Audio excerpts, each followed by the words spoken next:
Exatamente. Então, não usem, não funciona para nada, é perigoso.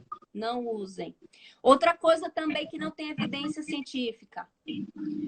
Usar laser aqui no canal auditivo, direto, não tem evidência. Aí fala assim, mas se eu usar o laser aqui na TM? Aí é o que eu falo. Você vai usar o laser para tratar uma DTM articular, aguda, não crônica. E tratando essa dor, pode ser que melhore o zumbido. Aí sim. Fizeram uma pergunta interessante. O surdo pode ter sensação de zumbido? Sim! Sério? O surdo, sim! Com certeza. Nossa. Porque o zumbido ele é percebido no cérebro. Sério? Outra coisa que é muito comum. As pessoas têm a impressão de que o zumbido vai fazer com que a pessoa tenha perda auditiva. Zumbido não tem poder de matar célula ciliada nenhuma. A perda de audição que leva com que essas células ciliadas que morreram, as que estão lá vivas ainda, elas começam a trabalhar muito. E aí fica tudo agitado e gera o zumbido. Uau! Que beleza! Alguma relação do zumbido com o aurículo temporal e a corda do tímpano, doutora Luísio?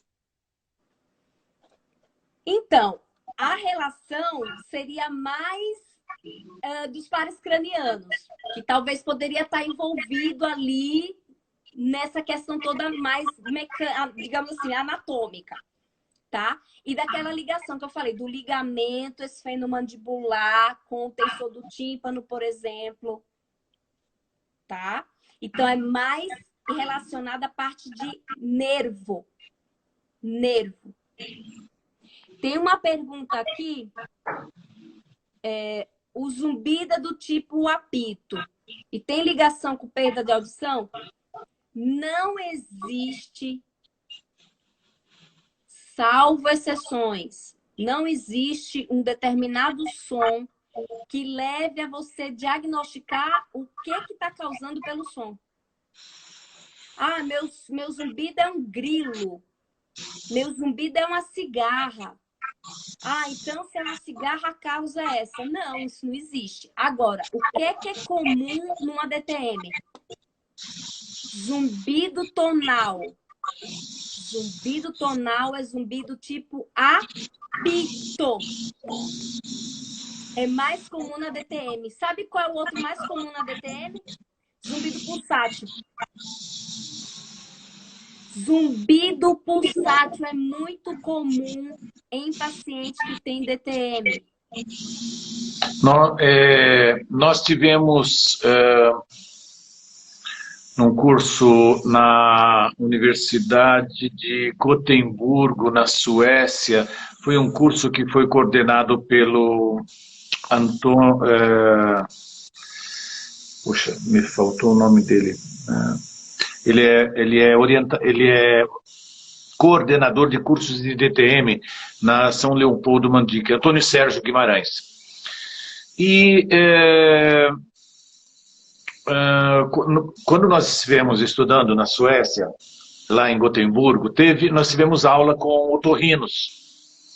E eles disseram que a única forma que eles estão encontrando, que eles encontraram, isso na época quando eu fiz o curso, isso já tem também alguns anos, era o seguinte: eles colocavam o paciente e falavam assim, olha, eu vou te fazer ouvir qual é o tipo do zumbido que você tem. Então ele estava no computador, é esse? Pi, pi, não, é esse. Sim, é esse. Aí ele pega a frequência desse som, inverte a frequência no computador, produz um som, grava e na época colocava no iPod, iPhone, eu não lembro mais nem o que era na época. E você fica escutando o dia inteiro. Era a única forma. Ainda tem alguma coisa relacionada com isso? Algo que coloque no ouvido para mascarar, talvez, ou neutralizar a frequência do ultrassom que é percebido? Percebido? Sim. Existem duas formas. Existe o que a gente chama de TRT, que é Tinnitus Retraining Therapy. Certo. Que foi desenvolvido por um pesquisador chamado Paul Jastreboff. E esse TRT consiste em enriquecimento sonoro mais aconselhamento. E existem duas formas. Você pode colocar um aparelho auditivo aqui, que a gente chama de gerador de som. Não é amplificador. É gerador de som. Ele vai gerar um som que vai competir com o som do zumbido. É como se fosse... Ele não vai usar para mascarar. Ele vai usar no mix point, que é o ponto de mixagem, que é o ponto onde a pessoa percebe o zumbido e percebe aquele som que está no aparelho, que é o gerador de som. Isso quem faz é o fonoaudiólogo. Tem resultados fantásticos para quem tem zumbido persistente, aquele zumbido que é mais difícil de melhorar contra outros tratamentos. E a outra e tem que ser o quê? Um som neutro, constante, monótono. Que tipo de som? Tem um som que ele é muito usado no mundo inteiro, se chama ruído branco, white noise. E tem a possibilidade da pessoa usar um gerador de som de mesa ou aplicativos no celular para fazer enriquecimento sonoro. Sons da natureza, som de chuva, de mar, de passarinho. E nesses aplicativos também existem esses ruídos brancos, ruído rosa, tem o brown noise, que é o ruído marrom. E aí você pede para esse paciente usar esse som para gerar esse enriquecimento sonoro, para que ele fique menos focado no zumbido. E muitos pacientes meus conseguem neutralizar realmente o som quando põe esse white noise. E ele fala, não estou conseguindo ouvir meu zumbido com esse som. Caramba! Então, desde aquela época ainda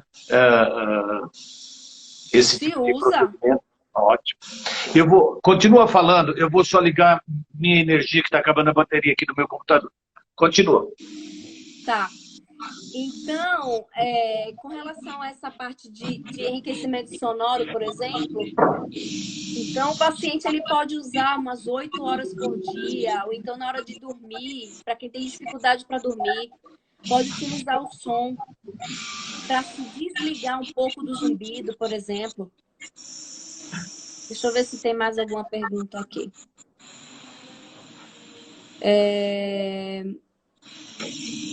Aplicativo tem, você pode colocar música relaxante. Onde tem, ou então você pode colocar assim, white noise, ruído branco. Tudo isso aparece nos aplicativos. Tem vários aplicativos. Contanto que sejam esses sons neutros, sons da natureza, tá? Agora, tem um outro grupo de zumbido que são as mioclonias, né? Mioclonia é um tipo de zumbido que é comum para quem tem DTM. O que seria a mioclonia? É um zumbido que a pessoa fala assim, eu ouço uns estalos no meu ouvido, estalinhos. Eu ouço uma máquina de escrever, eu ouço uma asa de borboleta batendo. Tem ritmo. Isso tem relação com o tensor do tímpano e o músculo estapédio. Esses são as mioclonias da orelha média. E aquelas mioclonias também, existe a mioclonia do pálato. O pálato, ele fica, você abre a boca do paciente e tá assim, ó. Isso é um zumbido, só que do tipo mioclonia. Ah, olha Tá? aí Que que... é um zumbido, às vezes, objetivo, que é um zumbido que, às vezes, a gente que tá aqui do lado da pessoa, a gente ouve o zumbido dela. Uau! Tá? Muito bem. Querida, me desculpe a gente estender mais de uma hora. Eu sei que você já deve estar cansada, faltam 5 minutos. Então, eu quero te agradecer de coração, sabe? Imagina, foi um prazer. Tanta, tanto carinho que tem Imagina. até no teu nome, né? É, E a gente quer, nós, em nome de todos que te ouviram, eu quero aqui agradecer sinceramente o teu carinho, a tua boa vontade de passar essas informações que foram de suma importância. Pode colocar a palminha aí, bastante mesmo, porque ela merece. Muita palminha, muita palminha. Olha, de coração, muito obrigado por abrilhantar a minha live imagina, foi um e prazer enriquecer. enorme. Você é um querido, uma simpatia, nossa, tô feliz da vida de ter te conhecido, viu? Muito Puxa, bacana. que coisa boa. Vamos nos encontrar em São Paulo, porque eu Vamos. quero o seu endereço para encaminhar meus pacientes para você. Obrigada, obrigada. E vamos continuar nos falando. E quando precisar fazer live, eu tô por aqui. Oh, show de bola! Muitíssimo Você obrigado, vai deixar muitíssimo. gravado? Tá, opa, eu tô pondo tudo para gravar, tudo para gravar, Ótimo, porque eu tá quero bom? depois dar uma olhada. Vai ser um prazer. Querida, tudo de bom. Um beijo no coração.